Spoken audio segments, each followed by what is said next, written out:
Assalamualaikum warahmatullahi wabarakatuh. Perkenalkan, nama saya Fadilah Yulia Risman dengan NIM 252269. Baiklah, di sini saya akan menyelesaikan salah satu tugas mata kuliah yaitu micro teaching yang diberikan oleh Bapak Adriansah SPD MPDT. Baik, di mana saya akan mempresentasikan bagaimana jika proses pembelajaran di sekolah dilakukan secara daring atau melalui via Zoom, Google Meet, maupun aplikasi lainnya. Assalamualaikum warahmatullahi wabarakatuh. Oh baik, jadi semuanya sudah masuk Zoom ya. Oke. Sebelum kita memulai pembelajaran, marilah kita berdoa. Dipersilahkan kepada ketua kelasnya untuk memimpin doa kita ya.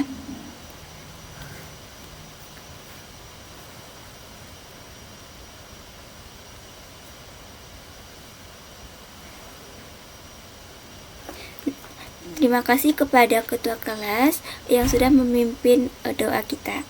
Nah, sebelum mulai proses pembelajaran, Ibu absen dulu ya.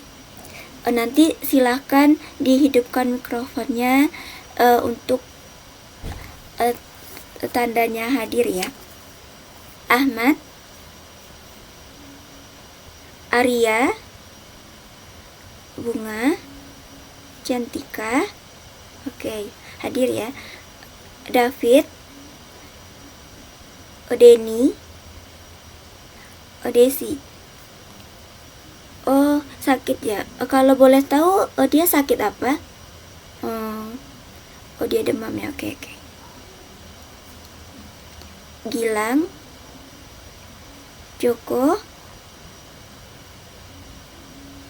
Rina, hadir. Berarti yang tidak datang berarti cuman Desi ya, karena dia sakit. Oke. Baik. Kan karena ini adalah pertemuan kita yang pertama, jadi kita tidak ada mengulas pembelajaran sebelumnya. Nah, ada nggak di sini dari Ananda semua yang udah baca-baca bukunya atau buka buku paket kita nih sebelum membaca buku? Ada nggak? Oh, ada. Bagus. Nice. Nah, di sini kita akan belajar tentang berpikir. Oh ya, sebelumnya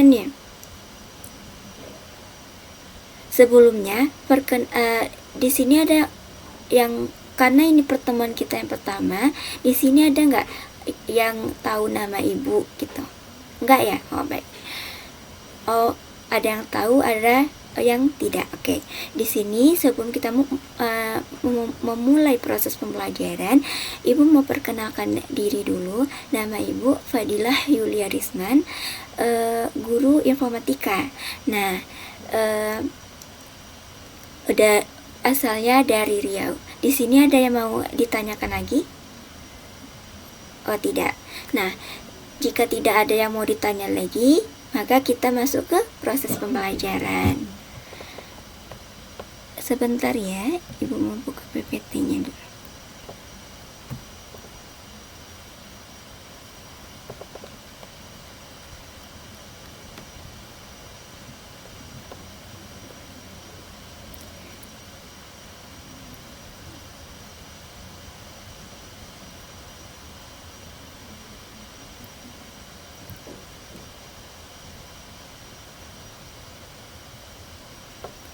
Nah, ini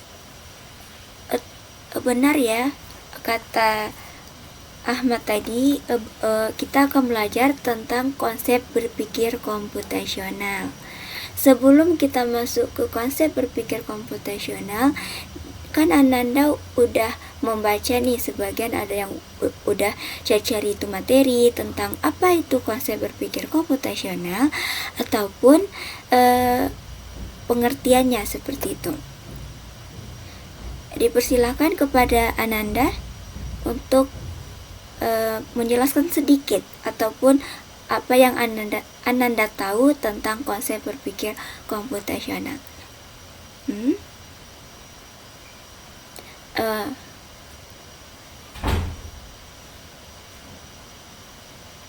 Bagus. Kita beri tepuk tangan kepada Cantika atas pemaparan ataupun pengertian tentang konsep berpikir komputasional. Nah, mari kita menjabarkan ataupun menjelaskan apa itu sebenarnya dari pengertian ataupun elemen-elemennya dari konsep berpikir komputasional. Nah, berpikir komputasional. Tadi kan masih secara dasar nih. Apakah dari Ananda semuanya ada yang tahu apa itu berpikir komputasional? Tidak. Ada yang tahu ya? Ya baik. Apa itu berpikir? Bagus. Terima kasih kepada Arya yang sudah maupun yang lainnya yang sudah menjelaskan apa itu pengertian dari berpikir komputasional. Sekarang kita masuk apa arti berpikir komputasional itu secara ilmiah ya.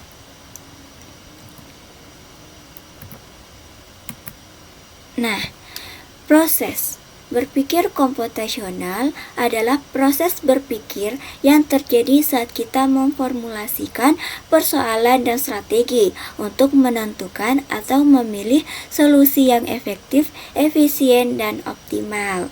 Nah, contoh berpikir komputasional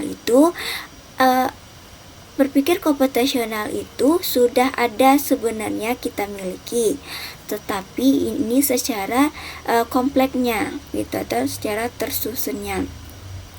Nah, kalau di dalam informatika ini, berpikir komputasional ini harus kita miliki untuk membuat sebelum kita membuat suatu proses pemrograman seperti itu. Nah, jadi berpikir komputasional ini dapat kita contohkan secara sederhananya. Misalnya nih, Ananda semuanya mau membuat teh atau membuat minuman gitu kan. Jadi pasti Ananda berpikir dulu sebelum membuat teh apa yang Ananda masukkan terlebih dahulu seperti itu. Atau Ananda misalnya besoknya mau pakai baju apa ya untuk berpergian seperti itu. Nah, ini adalah tabel UNESCO di mana berpikir komputasional itu harus kita miliki langkah pertamanya.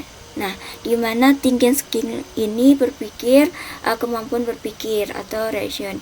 Setelah itu ke tahap selanjutnya kita masuk ke oral communication seperti mendengar dan berbicara, speaking dan listening. Setelah itu naik tingkatan menjadi membaca, reading, writing, menulis, numerensi, dan kemampuan lainnya. Selanjutnya itu naik tingkatan lagi menjadi ICT skill atau media literasi. Itu baru menggunakan teknologi digital, menggunakan tool komunikasi, jaringan, media maupun yang lainnya. Baru naik tingkat yang paling tinggi yaitu informasi literasi. Nah, ini adalah tabel UNESCO. Selanjutnya, konsep berpikir komputasional ini sejarahnya. Dipersilahkan kepada Ananda Deni untuk membacakan apa itu sejarahnya. Dipersilahkan.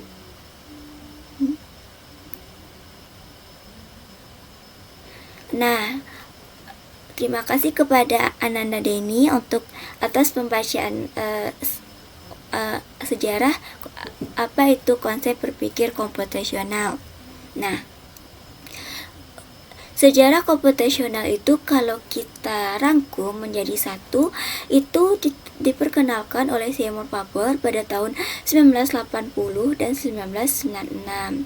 Di tahun 2014, pemerintah Inggris atau yang menetapkan tabel UNESCO tadi itu memasukkan materi pemrograman ke dalam kurikulum sekolah dasar dan menengah. Tujuannya untuk mencetak pekerja software atau programmer secara masif, tapi untuk mengenalkan computational thinking atau berpikir komputasional sejak dini kepada siswa. Pemerintah Inggris percaya berpikir komputasional dapat membuat siswa lebih cerdas dan membuat mereka lebih cepat memahami teknologi yang ada di sekitar mereka. Di sini ada yang ingin ditanyakan? Tidak ya? Jika tidak ada yang tanya, maka kita akan lanjut ke poin selanjutnya. Nah, ada 4 elemen berpikir komputasional. Di sini ada yang tahu atau yang sudah itu baca? Ya, benar ya, sudah ada di buku paket kita halaman 36. Silakan dibuka ya Ananda semuanya. Nah, computational thinking atau berpikir komputasional itu ada 4 elemen nantinya. Itu yang pertama ada dekomposisi, yang kedua pattern recognition. Apa itu? Ya benar, itu adalah pola pengenalan. Yang ketiga ada abraksi atau abstraction. Yang keempat ada algoritma atau algoritma. Kita akan pelajari satu persatu ya. Yang pertama, dekomposisi. Apa itu dekomposisi? Dekomposisi adalah kemampuan memecahkan proses dan atau masalah yang kompleks tadi menjadi bagian-bagian yang lebih kecil, yang terstruktur atau menjadi tugas-tugas yang mudah dikelola. Misalnya nih, contoh dasarnya. Misalnya Ananda semuanya dipilih menjadi misalnya salah satu Ananda dipilih menjadi ketua 17 Agustus di sekolah. Nah, pasti Ananda membentuk bagiannya nih, misalnya ada di bagian konsumsi, ada divisi, ada humas ataupun lainnya. Nah, itu contoh dasarnya. Nah, kalau contoh secara selain itu ada juga nih contohnya. Misalnya membuat sarapan. Nah, Ananda kalau membuat sarapan pasti ada teh, ada roti maupun yang lainnya. Nah, di dalam membuat sarapan ini ada roti bakar maupun teh. Nah, di dalam roti bakar ini, di dalam pembuatan roti bakar ini atau langkah-langkahnya pasti kita pertama-tama potong roti dulu, terus ada itu bakar rotinya, ada mentega maupun setelah langkah terakhirnya baru diberi selai. Nah, untuk di bagian teh bisa Ananda misalnya panaskan air, masukkan teh maupun tambahkan susu agar lebih enak. Seperti itu. Selanjutnya, yang kedua, partition, di mana yang tadi adalah pengenalan pola. Dipersilahkan kepada Ananda Gilang untuk membacakan apa itu pengertian dari pengenalan pola.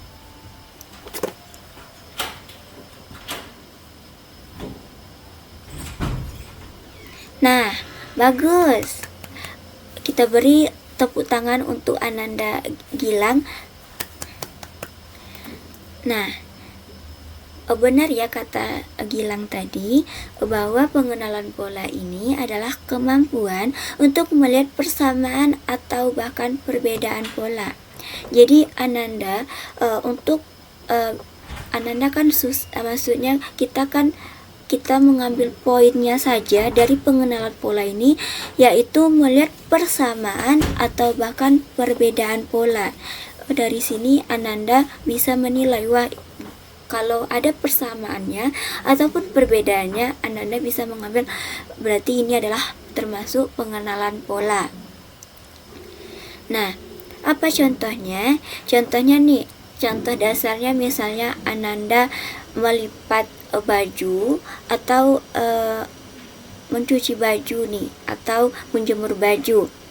Nah, di dalam melipat itu baju, pasti Ananda menyesuaikan di mana, misalnya lemari A diletakkan di lemari ayah misalnya, terus baju adik diletakkan di lemari adik, lemari ibu diletakkan di lemari ibu. Seperti itu kan ada perbedaannya.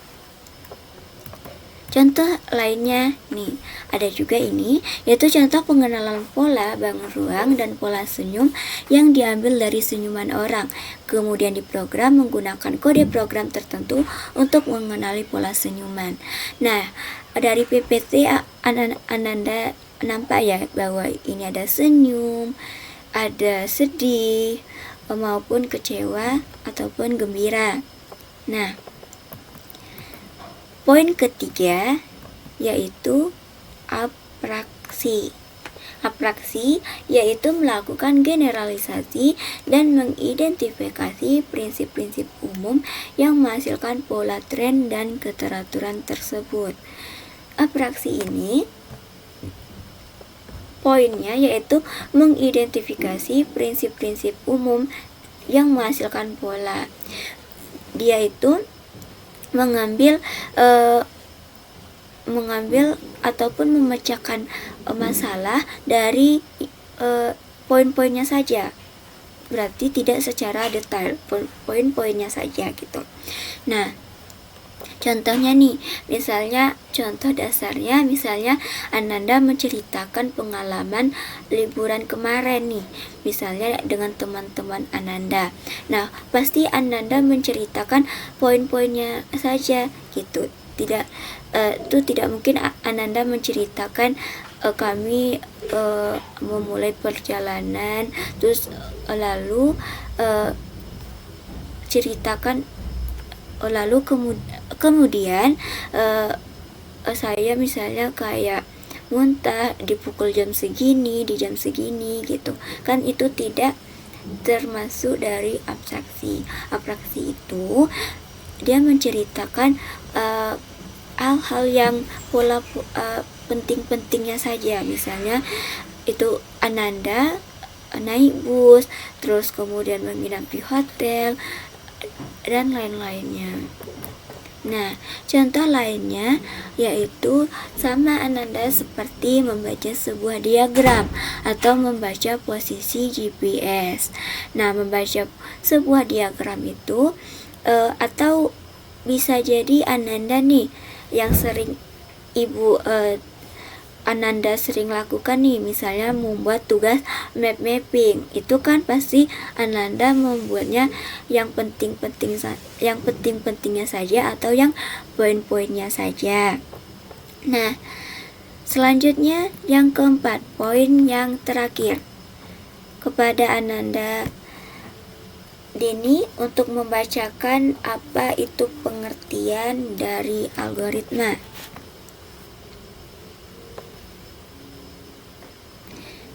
Baik, terima kasih kepada Ananda Deni. Kita beri tepuk tangan. Nah, benar ya kata Deni tadi, bahwa algoritma itu adalah petunjuk pemecahan masalah yang sama secara tahap demi tahapan atau langkah-langkah atau prosedur-prosedur, sehingga orang lain dapat menggunakan langkah atau informasi tersebut untuk menyelesaikan permasalahan yang sama. Contohnya nih, Contoh dasarnya, misalnya Ananda mau membuat teh. Pasti di dalam membuat teh itu Ananda pertama-tama pasti memasukkan mungkin gulanya, atau setelah itu tehnya, atau setelah itu air panasnya, hingga sampai akhir atau selesai. Nah, contohnya atau contoh lainnya nih, ada algoritma untuk menghitung luas persegi panjang dengan data input panjang dan lebar. Nah, sebelum menghitung luas persegi panjang, pasti Ananda memasukkan nilai panjangnya dulu. Setelah itu baru nilai lebar, kemudian hitung luas dengan rumus luas sama dengan panjang kali lebar. Yang kelima, cetak nilai luas, baru setelah itu selesai. Jadi intinya dari algoritma itu, dia secara bertahap-tahap atau secara langkah-langkahnya seperti itu. Nah, sampai di sini ada yang ingin ditanyakan? Tidak? Sepertinya Ananda sudah mulai mengantuk ya. Jadi sebenarnya kita sebelum memulai melanjutkan materi sesudahnya, yaitu cara melatih berpikir komputasional. Sebelum kita masuk ke poin itu, kita akan ice breaking dulu nih. Karena kayaknya Ananda semuanya udah bosan, udah ngantuk ya gitu. Baik, ice breakingnya adalah di sini karena kita zoom, jadi tidak bisa lebih bebas ya, maksudnya berdiri ataupun, jadi kita bisa lakukan secara duduk saja, seperti melalui via zoom saja. Nah, jadi instruksinya ataupun caranya yaitu nanti kalau misalnya ibu bilang pagi, Ananda harus menepuk tangannya 1 kali. Nah, jika ibu mengatakan siang, jadi Ananda menepuk tangannya 2 kali. Selanjutnya untuk malam, kalau untuk malam tidak usah ditepuk. Paham Ananda? Oke. Pagi, siang, malam-malam, pagi, siang. Nah, karena Joko salah, nah gimana? Karena Joko salah, mari kita dengarkan atau mari kita tunjukkan bakatnya nih sama kita semua gitu kan.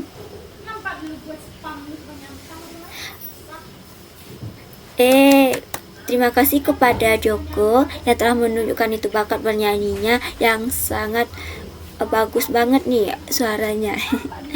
Oke. Nah, ini kan Ananda semuanya sudah fresh ya karena kita ice breaking tadi.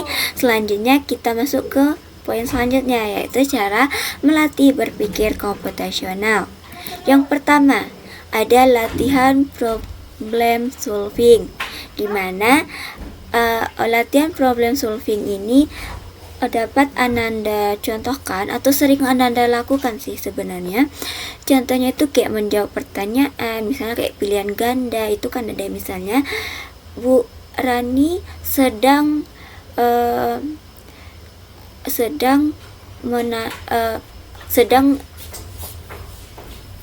pergi ke pasar membeli 5 buah tomat, kemudian 2 tomatnya lagi ketinggalan di pasarnya gitu. Berapa sisanya? Itu akan, pertanyaan seperti itu akan melatih Ananda semuanya untuk berpikir komputasional. Itu contohnya. Selanjutnya, apa yang keduanya? Yang kedua yaitu ada analisis data. Analisis data ini diumumkan itu menggunakan biasanya pakai tabel Excel. Nanti di pertemuan selanjutnya kita akan belajar menggunakan tabel Excel ya. Microsoft tabel Excel gitu. Kalau sekarang nih kita hanya untuk memahami saja ya, atau teorinya saja. Pertemuan selanjutnya kita akan mengetahui apa itu tabel Excel.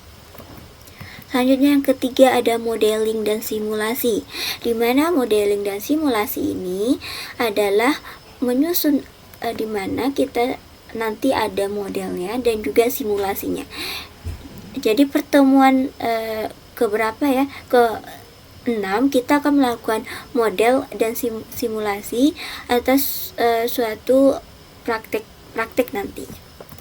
Nah, yang keempat ada programming. Nah, programming ini adalah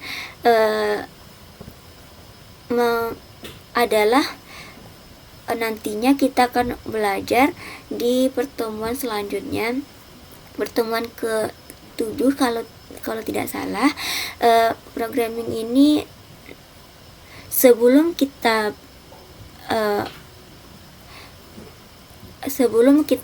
melatih programming atau membuat programming, kita harus memiliki kemampuan berpikir komputasional. Programming ini biasanya kita gunain C++ ataupun VSC bisa juga. Nanti kita akan pelajari lebih dalamnya. Nah, karakteristik berpikir komputasional, di mana karakteristik komputasional adalah digunakan perangkat komputer yang dapat membantu menyelesaikan masalah. Contohnya teman-teman, misalnya membuat tabel atau membuat tabel yang tadi ini. Nah, selain membuat tabel secara manual pakai penggaris atau pena, teman-teman bisa Ananda semuanya bisa menggunakan tabel Excel tadi untuk membantu menyelesaikan persoalan Ananda yang membutuhkan tabel. Seperti itu. Yang kedua ada kemampuan untuk mengumpulkan dan mengorganisasikan data serta melakukan tahapan analisis data, di mana adalah mengumpulkan dan mengorganisasikan data serta melakukan tahapan analisis data. Setelah dikumpulkan dan dikelompokkan data tersebut, lalu melakukan analisis data. Selanjutnya ada kemampuan untuk menyajikan data dalam bentuk simulasi atau uji coba, di mana data-data tersebut akan kita sajikan dalam bentuk simulasi atau uji coba. Yang keempat yaitu kemampuan untuk melakukan langkah-langkah yang disusun secara sistematis berupa algoritma. Contoh yang tadi sudah Ibu jelaskan, bahwa langkah-langkahnya atau prosedurnya misalnya kayak membuat teh gitu, itu secara terstruktur atau secara tersusun dari langkah A sampai langkah Z, seperti itu. Yang kelima yaitu yang terakhir, yaitu dapat menyelesaikan segala bentuk permasalahan yang ada dengan berbagai kombinasi tahapan yang sesuai. Adanya untuk memecahkan masalah, adanya kombinasi ataupun tahapan-tahapan yang berbeda-beda, seperti itu. Nah, soalnya silakan Ananda semuanya untuk membaca soalnya, karena sebelum itu nih ada yang ingin ditanyakan.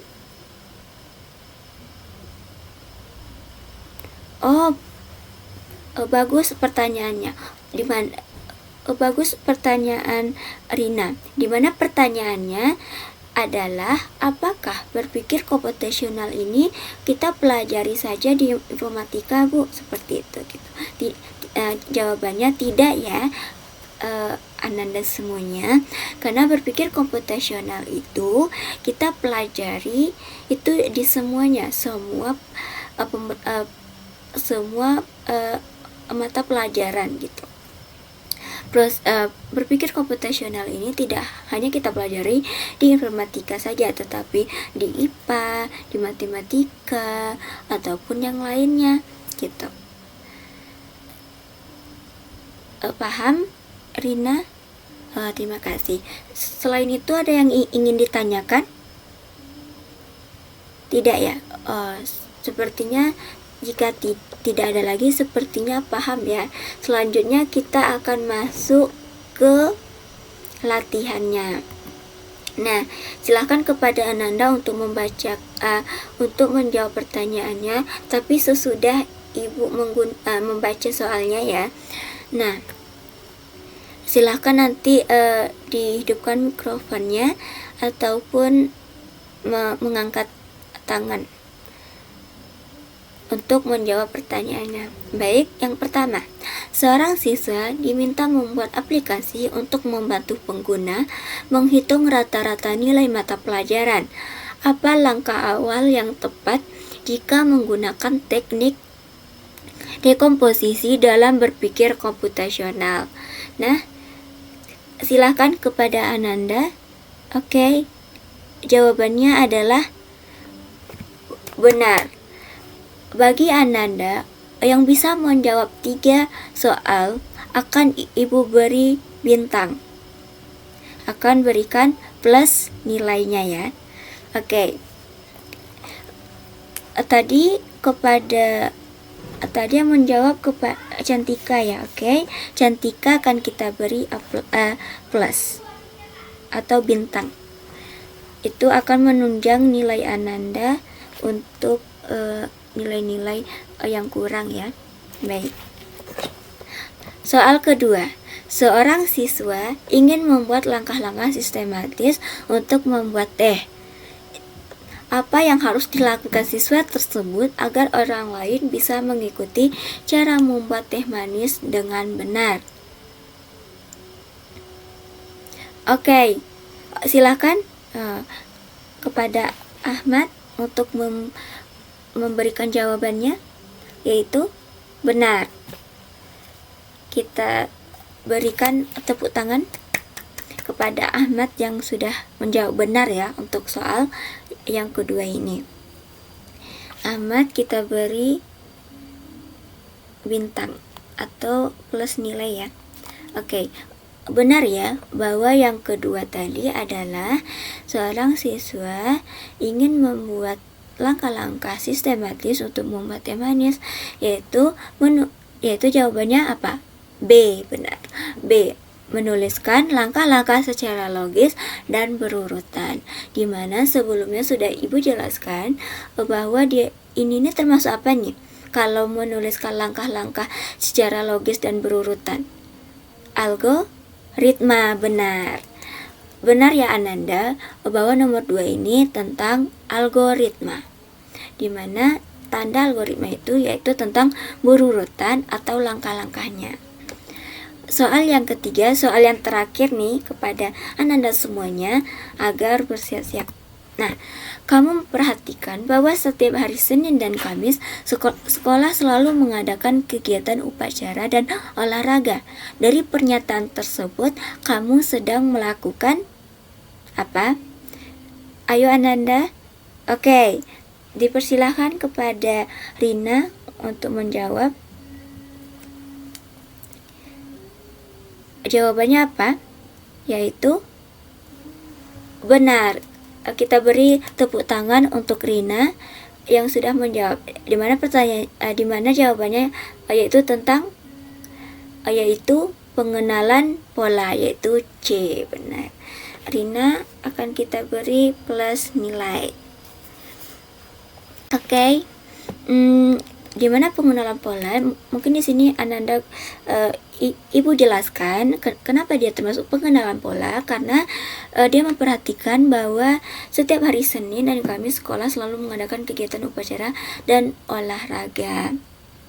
Nah, pengenalan pola ini dia mengenalkan mengambil sudah adanya perbedaannya ya, perbedaan ataupun ya perbedaannya dari Senin, misalnya Senin dan Kamis itu selalu diadakan upacara dan olahraga seperti itu, sedangkan hari-hari yang lainnya tidak ada dilakukan upacara dan olahraga. Oke, mungkin sekian dari penjelasan dari Ibu, dan waktu kita sudah habis. Ada sebentar lagi kita akan melakukan istirahat. Nah, kepada Ananda semuanya, untuk mengulang kembali nih pelajaran kita hari ini, karena jika tidak diulang maka Ananda nantinya akan lupa gitu. Dimohonkan kepada Ananda untuk mengulang pembelajaran kita hari ini ya, agar tidak lupa. Nah, karena waktu kita sudah habis, sebelumnya Ibu mau memberikan kata-kata motivasi kepada Ananda semuanya. Motivasinya adalah teruslah belajar sampai kamu sukses di masa yang akan datang. Terima kasih Ibu ucapkan kepada Ananda semuanya. Ibu akhiri. Assalamualaikum warahmatullahi wabarakatuh. Silakan Ananda keluar dari Zoom ya.